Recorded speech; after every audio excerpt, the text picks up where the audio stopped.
Hello friends, welcome back சித்தர்வாக் channel நண்பர்களே. எனக்கு இந்த வீடியோவில் மிக மிக முக்கியமான ஒரு ஜோதிட தாள்களை தான் இப்போ இந்த வீடியோவில் அதிரடியாக பார்க்க போகிறோம்.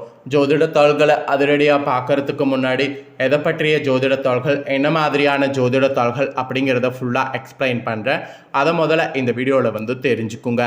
அதாவது தற்போது பார்த்தீங்கன்னு வச்சுக்கோங்களேன், தமிழ் மாதத்தில் 11வது மாதம் முடிந்து 12வது மாதமானது ஸ்டார்ட் ஆயிடுச்சு. ஸ்டார்ட் ஆன 12வது மாதம் தான் இந்த தமிழ் மாதத்தில் ரொம்ப முக்கியமான மாதம். காரணம் என்னென்னா, தெய்வீக திருமணங்கள் நடக்கிறது இந்த மாதத்தில் தான். ஸோ இந்த மாதத்தில் நிறைய விசேஷமான நாட்கள்லாம் வரும். அதெல்லாம் என்னென்ன நாட்கள், இந்த மாதம் எந்த அளவுக்கு சிறப்பான மாதம் அப்படிங்கிறத தான் இந்த வீடியோவில் சொல்ல போகிறேன். ஸோ இந்த வீடியோ ரொம்ப யூஸ்ஃபுல்லாக, ரொம்ப இன்ட்ரெஸ்டாக இருக்கும். ஸோ வீடியோவை ஸ்கிப் பண்ணாமல் பாருங்கள். தற்போது தமிழ் மாதத்தில் 12வது மாதமான பங்குனி மாதமானது பிறந்து நடந்துட்டுருக்கு. பங்குனி மாதங்கிறது ஒரு தெய்வீகமான மாதம் என்று சொல்லலாம். ஏன்னா பங்குனி மாதத்தில் நிறைய தெய்வீக திருமணங்கள் நடந்திருக்கு. அதனால் பங்குனி மாதம் நம்ம திருமணம் செய்கிறத விட தெய்வ திருமணம் செய்வது ரொம்ப விசேஷங்கிறதுனால நம்ம திருமணங்கள் தடை செய்யப்படுது. அதே போல் பங்குனியில் வரக்கூடிய உத்தரம் தான் முருகனுக்கு ரொம்ப விசேஷம். பங்குனி உத்தரம் என்று அழைக்கப்படும். இந்த மாதத்தில் வரக்கூடிய ஏகாதேசி விஜயா ஏகாதேசி என்று அழைக்கப்படும். இந்த மாதிரி பங்குனி மாதம் 1ஆம் தேதியிலிருந்து முடிகிற வரைக்கும் நிறைய விசேஷமான நாட்கள் இருக்குது. ஸோ என்னென்ன விசேஷமான நாட்கள் இருக்குது, இந்த பங்குனி மாதத்தில் மேஷ ராசிக்காரங்களுக்கு கிரகநிலைகளால் என்ன பலன் கிடைக்கும் அப்படிங்கிறத தான் இந்த வீடியோவில் இப்போ நாம் பார்க்க போகிறோம். ஸோ வீடியோவை மேஷ ராசிக்காரங்க ஸ்கிப் பண்ணாமல் பாருங்கள். ஏன்னா இது மேஷ ராசிக்காரங்களுக்கு நான் ஷேர் பண்ணுற வீடியோ. மேஷ ராசியில் பிறந்தவங்க உங்கள் ராசிக்கு கிடைக்கக்கூடிய பலனை தெரிஞ்சு இதற்கேற்ப நடந்து பலன் பெறுங்க. வாங்க உங்களுக்கான பலன் என்னங்கிறத அதிரடியாக டீட்டெயிலாக பார்க்கலாம். பங்குனி மாதத்தில் சூரியன் மீன ராசியில் பயணம் செய்கிறதுனால இதை மீன மாதம் என்று ஃபஸ்ட்டு அழைக்கப்படுகிறது.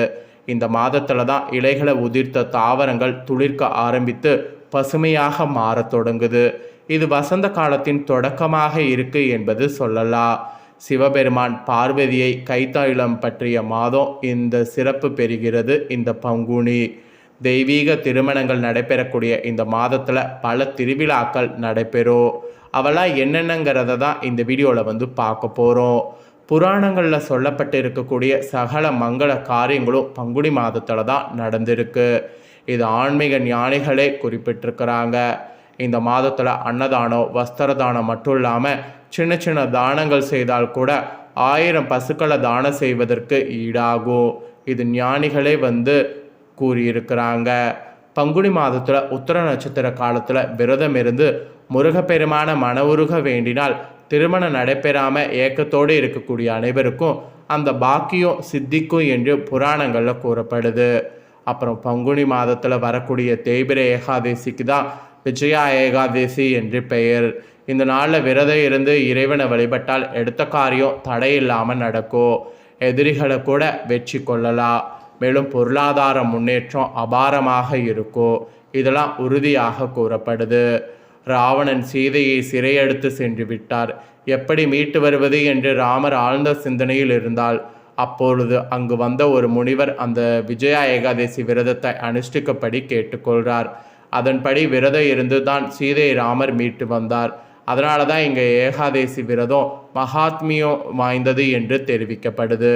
அது மட்டும் இல்லாமல் பங்குனி மாத உத்தர நட்சத்திரத்தில் சிவன் பார்வதி, முருகன் தெய்வயானை, ராமர் சீதை, ஆண்டாள் ரங்கமன்னர் போன்ற தெய்வங்களுடைய திருமணங்கள் நடந்ததாக புராணங்களில் குறிப்பிடப்படுது. மேலும் அர்ஜுனன், மகாலட்சுமி ஆகியோர் இந்த நாளில் தான் அவதரித்தாங்க என்பது சொல்லப்படுது. இந்த நாளில் மேற்கொள்ளப்படக்கூடிய விரதம் கல்யாண விரதம் என்று அழைக்கப்படுது. காரடையா நோன்பு கூட இந்த மாதத்தில் முதல் நாளே கடைபிடிக்கப்படுது.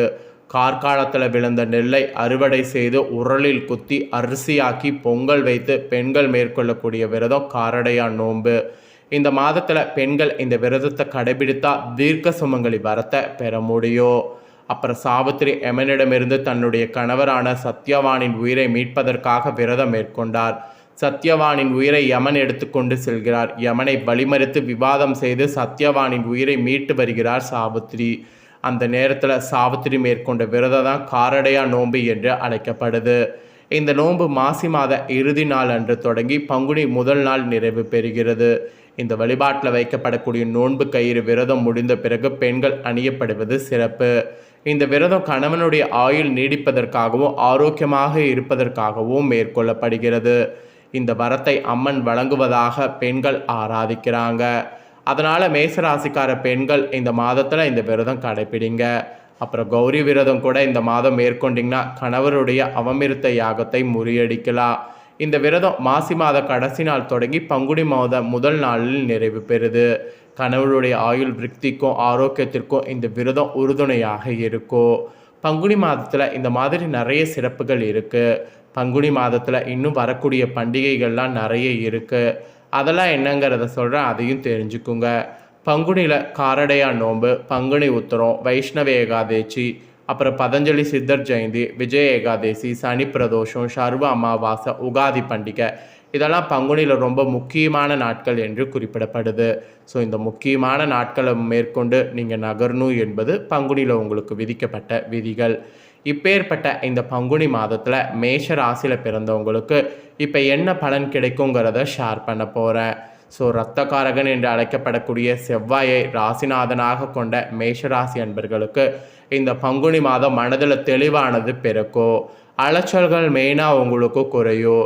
தாமதமாக நடந்து கொண்டிருக்கக்கூடிய செயல்கள்லாம் துரிதமாக உங்களுக்கு நடக்க தொடங்கும். அதே சமயம் மனதை ஒருமுகப்படுத்தி உழைக்க தொடங்குனீங்கன்னா கண்டிப்பாக உங்கள் உழைப்புக்கு அங்கீகாரம் கிடைக்கும். மற்றவர்களுடைய மனதை துல்லியமாக அறிந்து கொள்வீங்க. அந்த அறிந்து கொள்ளக்கூடியதற்கேற்ப செயல்படணும். அதுதான் இந்த மாதம் ரொம்ப எச்சரிக்கை என்று உங்களுக்கு சொல்லப்பட்டிருக்கு. குடும்பத்தில் பிள்ளைகள் வகையில் ஆன்மீகத்தில் ஈடுபடுத்தணும்.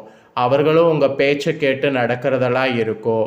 உங்களுடைய மனதை அழுத்தி கொண்டிருந்த பல பிரச்சனைகள் உங்களுக்கு விலகும். வெளியில் கொடுத்திருந்த கடன்கள்லாம் திரும்பவும் உங்கள் கைக்கு வந்து சேரும். சில தடைகள் ஏற்பட்டாலும் உங்களுடைய முயற்சிகள் அனைத்தும் வெற்றி வகையை சூடும். உங்களுடைய கவலைகள் படிப்படியாக இந்த மாதம் குறையும். புதிய வீட்டுக்கு குடிபெயரக்கூடிய வாய்ப்பு உங்களுக்கு உண்டாகும். ஒரு சிலருக்கெல்லாம் வழக்கொன்றில் வழங்கப்படக்கூடிய சாதகமான தீர்ப்பினால் வருமானமானது உங்களுக்கு பெருகும். இந்த மாதிரியான அதிசயங்கள்லாம் உங்களுக்கு நடக்கும். அப்புறம் தொழில் செய்பவர்களாக இருந்தீங்கன்னா வாடிக்கையாளர்களிடம் நிதானமாகவும் கோபப்படாமலும் நடந்து கொள்ளும். அப்போ தான் நல்ல லாபங்கள் இந்த மாதம் அள்ளலாம். மற்றபடி கடுமையான போட்டிகளை சாதுரியமாக சமாளிப்பீங்க. கொடுக்கல் வாங்கல் விஷயங்கள் வெற்றிகரமாக முடிவடையும். கூட்டாளிகள் உங்களுக்கு சாதகமாக நடந்து கொள்வாங்க. அதே சமயம் புதிய முதலீடுகளில் கவனமாக இருக்கணும். கவனம் இல்லைங்கன்னா உங்களுக்கு ஆபத்து ஏற்படும்.